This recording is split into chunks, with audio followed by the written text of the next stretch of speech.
Com o cenário de insegurança que há em nosso país, é importante que todos nós tenhamos maiores cuidados em casa e nas ruas, pois os criminosos apenas esperam encontrar um momento de distração para agir. Segundo o IBGE, em 2021, 1.800.000 brasileiros foram assaltados e mais de 500 mil de veículos foram furtados ou roubados no Brasil ao longo do ano. São cerca de 64 carros e motos subtraídos por hora no país, mas estima-se que esse número seja muito maior, pois nem todos procuram a delegacia para registrar um boletim de ocorrência.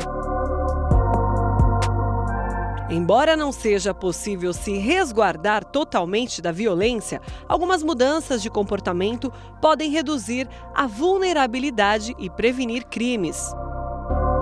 Confira agora no Bendita Hora algumas dicas de segurança e como evitar possíveis roubos. Pra gente ficar esperto no dia a dia aí. Eu tenho alegria aqui comigo nessa tarde, que quem vai nos dar dicas, nada mais, nada menos que o Coronel Roberto Alves, que ele é consultor em segurança. Doutor Roberto, muito boa tarde. Padre, muito obrigado pela alegria toda nossa. Grande, doutor Roberto, super simpático, gente boníssima, palmeirense igual o Padre Marcos. Que coisa boa. Quase. Né, ô doutor, a gente viu aí esse VT, eu acho que seria legal a gente, primeiramente, assim, o senhor explicar para nós qual é a diferença, hein, entre furto e roubo. O furto é a subtração de coisa alheia móvel sem nenhuma violência ou grave ameaça. Essa é a distinção para o roubo, porque para acontecer o roubo, que é um crime mais grave, você precisa ter a violência ou grave ameaça. Então, nós vimos até no VT alguém puxando a bolsa com violência. Sim. O furto, ela teria subtraído a bolsa sem que a pessoa percebesse. Então, no furto, você não tem nenhuma percepção do que aconteceu, só vai sentir falta do seu produto.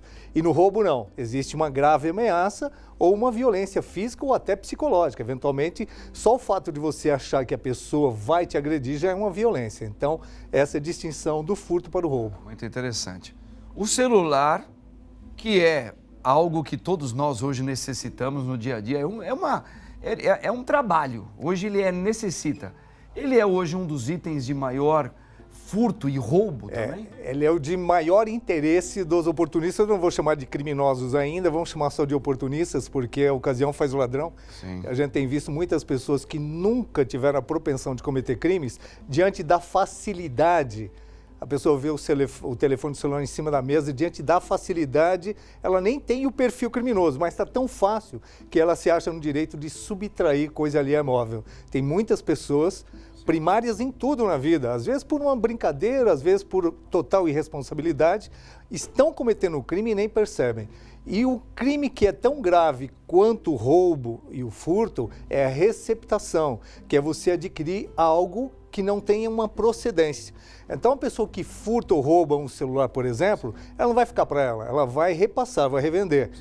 A pessoa que adquire esse bem sem nenhuma origem confirmada, não tem nota fiscal, está num preço muito abaixo, ela está cometendo um crime cuja pena é igual à do roubo.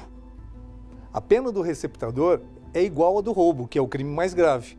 Então, veja o risco que acontece. E o mercado se retroalimenta. Se você não tivesse o destinatário, grande parte do furto e do roubo não existiria, porque seria obsoleto ficar com tanto equipamento. Verdade. Até porque eles podem se tornar inócuos. Vou dar algumas dicas de como você fazer para que o seu equipamento, depois de furtado, depois de roubado ou simplesmente perdido, que o número de furtos e de esquecimentos de perda é igual. É igual. As pessoas não têm preocupação com o seu patrimônio e descuidam dele. Nós temos um VT aí que tem uma pergunta, acho que ela vem muito de encontro com o senhor já deu essa introdução. Solta o VTzinho, minha gente. Como agir quando clonam o meu cartão de crédito? Aí, coronel. Muito. Como agir, hein? Depois de clonar, você tem que bloquear. É a mesma coisa do celular. Não está com você, perdeu, foi furtado, roubado, você tem que bloquear esse equipamento, porque hoje a nossa vida, como o senhor mesmo colocou, está dentro do celular, seja profissionalmente, seja a nossa vida pessoal, nós armazenamos praticamente tudo dentro desse equipamento. Então você se torna, inclusive, mais vulnerável porque tem muito mais informação do que você mesmo tem. Cada vez que você digita alguma coisa, a inteligência artificial, ela capta a informação e a nossa memória RAM, ela vai esquecer, pelo critério da priorização, da prioridade de alguns assuntos. Agora, a inteligência artificial não, ela vai alimentando tudo. Então, você às vezes recebe do próprio sistema informações que você nem lembrava, fotos que você não lembrava. Então, é muita informação. E o cuidado que não se tem, você tem medidas muito simples para usar no próprio equipamento que a estrutura te oferece e você não faz. A verificação em 2 etapas que dificulta um dos crimes que é muito mais comum do que furto e roubo, que é o cibernético.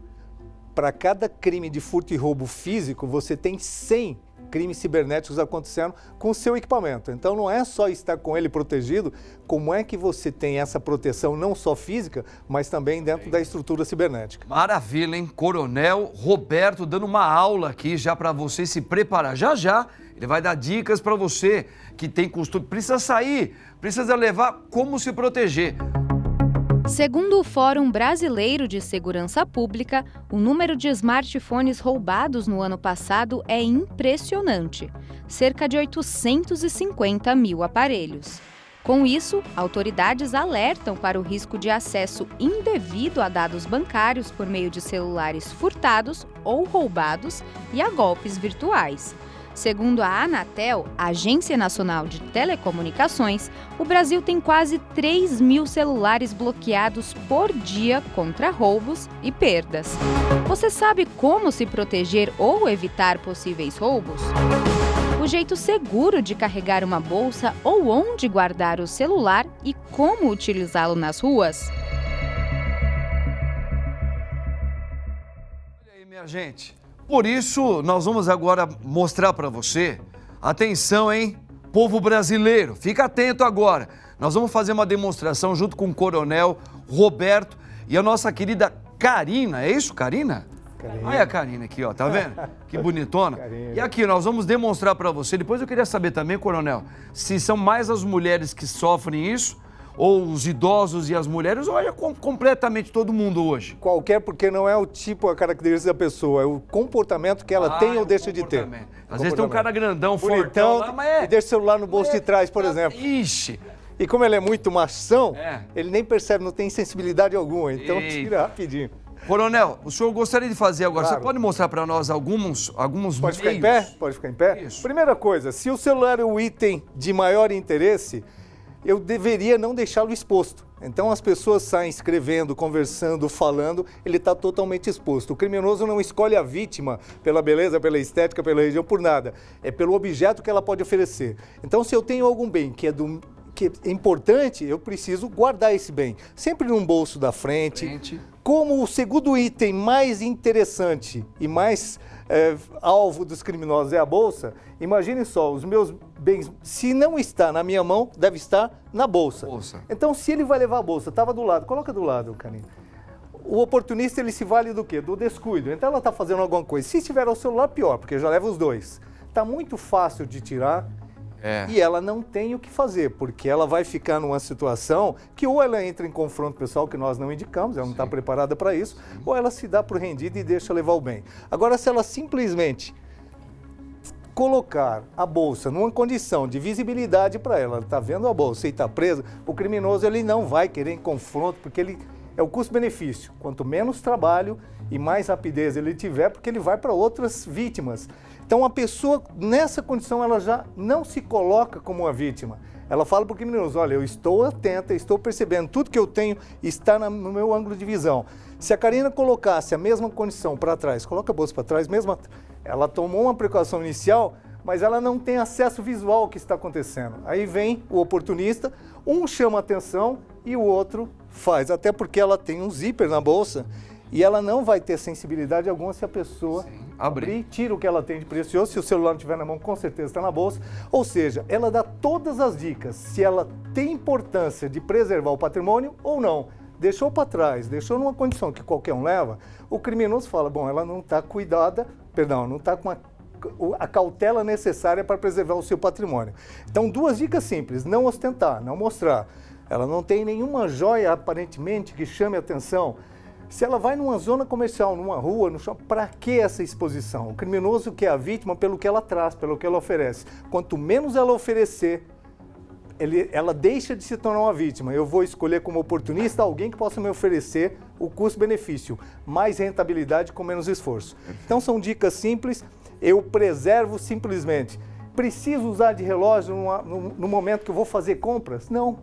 Porque hoje você tem o horário em qualquer estrutura, hoje oferece pelo menos essa importante necessidade de você saber o momento que você está vivendo. O próprio celular, ou você tem várias disponibilidades para isso. Não precisa o relógio para esse tipo de situação. Quanto que a gente usa? No ambiente de trabalho, no ambiente fechado, quando eu já tenho mais segurança. Mas quando eu estou exposto, eu evito ao máximo de levar algo que seja interessante para o criminoso. Ele vai se valer justamente do que a vítima oferece, não as características pessoais.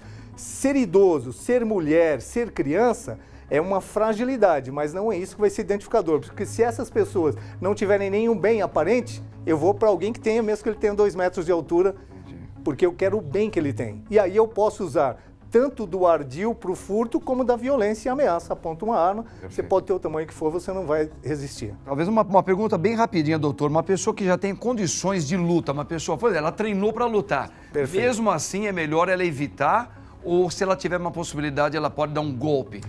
Eu vou dizer o seguinte para você, quando você está numa contenda com o adversário, você é um lutador, você sabe quem é o seu inimigo, é fácil até de você usar técnicas para ataque e defesa. Mas quando isso está acontecendo atrás, você não sabe a quantidade de agressores que você pode estar enfrentando. Então a dica, mesmo para quem tem formação, para quem tem preparo, você está no foco do problema, você não está acompanhando o que vem acontecendo. Você não anda se preparando para atacar e se defender de um monte de pessoas. E é onde você se torna vulnerável. Então, principalmente o lutador, ele sabe quais são as adversidades que ele encontra numa determinada demanda. E aí ele vai se antecipar, ele vai evitar, porque o lutador ele evita. A contenda é a última etapa, então eu não indicaria, mesmo que a pessoa tenha essa capacidade de resistir, porque ela não sabe quantos agressores podem ter naquele momento. Um homem conhece uma mulher em um aplicativo de relacionamento. Até aí, tudo bem. Trocam mensagens e tempos depois marcam um encontro. Mas ao chegar ao local, o homem é sequestrado por um grupo armado, onde sofre desde torturas psicológicas a ataques físicos, enquanto tem suas contas bancárias esvaziadas. Segundo a Secretaria de Segurança Pública de São Paulo, mais de 90% dos sequestros registrados são feitos a partir de perfis criados em aplicativos de relacionamentos. Os golpistas, geralmente perfis de pessoas reais, mandam áudios e até fotos para a vítima. Os criminosos estudam o perfil de suas vítimas, que geralmente são homens mais velhos e financeiramente bem-sucedidos. Mas qual a melhor forma de evitar este tipo de sequestro? Com relação às plataformas, elas têm alguma parcela de culpa nesses casos? Coronel, por amor a Deus, dá uma dica para nós aí, porque isso aí é um golpe que tá gigante, hein, coronel? Eu já vou começar fazendo uma ressalva. Você não conhece um homem ou uma mulher pelas mídias sociais. É por aí, você nunca vai conhecer. Você morando junto, se surpreende com as pessoas, imagine num contato desse tipo. Verdade. Então a primeira coisa, você não vai conhecer. E claro que o encantamento da fantasia, de determinadas palavras, de fotos, pode até te chamar a atenção. Mas é claro que você não vai conhecer e não pode confiar em alguém que você imagina que seja daquele jeito. Então, primeiro, premissa. Pode, esse tipo de site, esse tipo de estrutura, pode fornecer oportunidades? Pode, mas você tem que considerar sempre a possibilidade de ser um erro, de não ser aquela pessoa ou de não ser confiável, que ninguém vai entrar em contato com você e mostrar o pior dela ou o que ela é na realidade. Então, a gente já tem que levar em consideração isso. O excesso de exposição que acontece nas mídias sociais também é o que faz a seleção para o criminoso. Como eu já disse, ele quer o seu bem, ele não quer você. E se você, quanto mais... E tem muita gente que mente. Eu fui viajar, fiz isso, fiz aquilo, para aparecer o ego que está sendo alimentado e, na realidade, nem tem tudo aquilo. Mas é o que ela propaga nas suas mídias e isso que chama a atenção do criminoso. Então, só de você minimizar a quantidade de informações, você se expõe menos, você já não se seleciona como vítima. E só cai nesse golpe pessoas que acreditam que são diferentes, que para ele não vai acontecer. E vai acontecer. Então, a gente deve evitar totalmente. Coronel Roberto, nós temos um facilitador nos últimos tempos, que é o Pix. Porque o Pix veio facilitando a vida de muita gente, né? O banco não desconta nada para você, você faz as transações rápidas. Mas o Pix também, ele se tornou um dos golpes mais perigosos também. O que o senhor, como pela sua experiência, eu quero saber, vamos soltar um VTzinho? Quero saber a sua opinião já sobre isso. O Pix revolucionou as movimentações bancárias e facilitou a vida dos usuários. Para começar a usar o serviço, os usuários devem cadastrar uma chave que pode ser um telefone, e-mail, CPF ou uma chave aleatória. Em poucos segundos, é possível realizar transferências ou pagamentos sem cobrança de taxas. Por outro lado, o número de golpes e fraudes vem crescendo muito nos últimos meses. Muitas são tentativas de roubo digital, quando se utiliza links ou sites falsos ou mensagens em WhatsApp que servem para isca para invadir o celular ou computador. Mas quais as medidas para se proteger do golpe do Pix e o que fazer quando por descuido cair nesse golpe? Coronel, agora é contigo, meu querido. Muito bem, primeiro que o golpe não é do Pix, o golpe é do seu patrimônio, é o que ele quer. Então, se você tem que preservar o seu patrimônio físico, que é o seu celular, nós já demos algumas dicas de como você conduzir, do criminoso ou oportunista não ter acesso, ele não quer dificuldade, então dificulte a ação dele. E como é que você dificulta da forma cibernética também? Não se expondo, não acreditando em determinadas vantagens. Se você está procurando um item na internet, tem empresas seguras, o próprio site indica, com cadeado, indica, você vai ao encontro do site, a possibilidade de você ter um fake é zero. Agora, quando o site vem atrás de você, grandes possibilidades de ser um fake. E vem com a mesma paginação.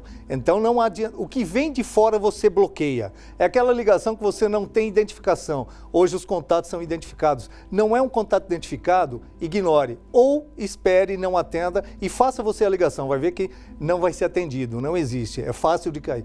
Então, primeira coisa, o que vem de fora para dentro, ignore, delete. Você vá ao encontro. Praticamente elimina a possibilidade de ter um fake e você está fazendo uma transação irregular. Até porque o próprio sistema de busca, ele oferece essa condição da chavinha, que você vê o cadeado fechado, ela dá as informações das empresas que são seguras que você pode fornecer os dados. O Pix, ele é um facilitador da vida.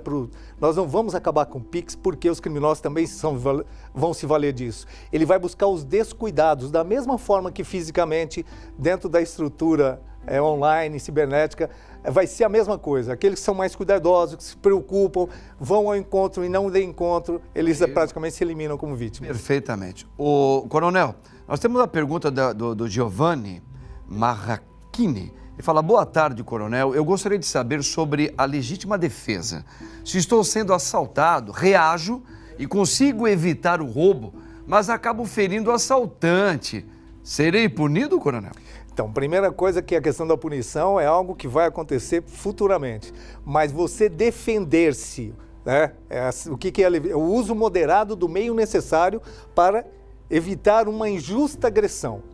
A agressão é injusta, você está usando do meio necessário, pode ser qualquer meio, pode ser inclusive uma arma de fogo, caso você possa usá-la.